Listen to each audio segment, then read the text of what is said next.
कसो लाग्यो ल भन्नुहोस् त।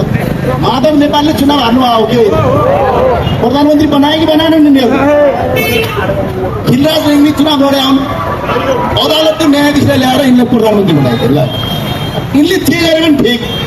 अनि हामीले जनताबाट निर्वाचित गरेर जनताको छोरो जनताबाट निर्वाचित भएर प्रधानमन्त्री बन्न हामी गलत अनि जनताको छोरो भएर उ बनेर यिनीहरूलाई अर्को कुरा के भन्छ जनताको छोरो राष्ट्रपति बनेर अहिलेको राष्ट्रपतिलाई तपाईँले भोट हाले हो बनाउका जनताले सांसदमा भोट हाल्यो राष्ट्रपतिलाई यो होइन। यिनीहरूको यो संविधान चेन्ज गर्न पर्छ।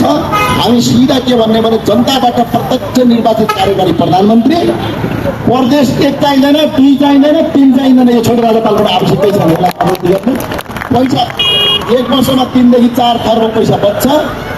अनि त्यो पैसा बच्यो भने हामी के गर्छौँ विकास निर्माणमा खर्च गर्छौँ। अब अहिले 8 वर्षमा 2400 अरब रुपियाँ पैसा खर्च हुन्छ।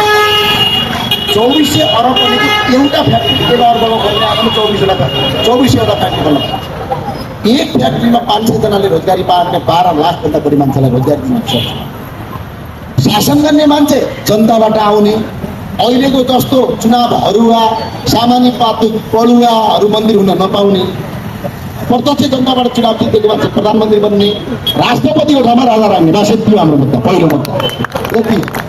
रामचन्द्र पौडेल मान्नुभन्दा हामी राजा मान्छौँ नि त्यो बताउनु होइन।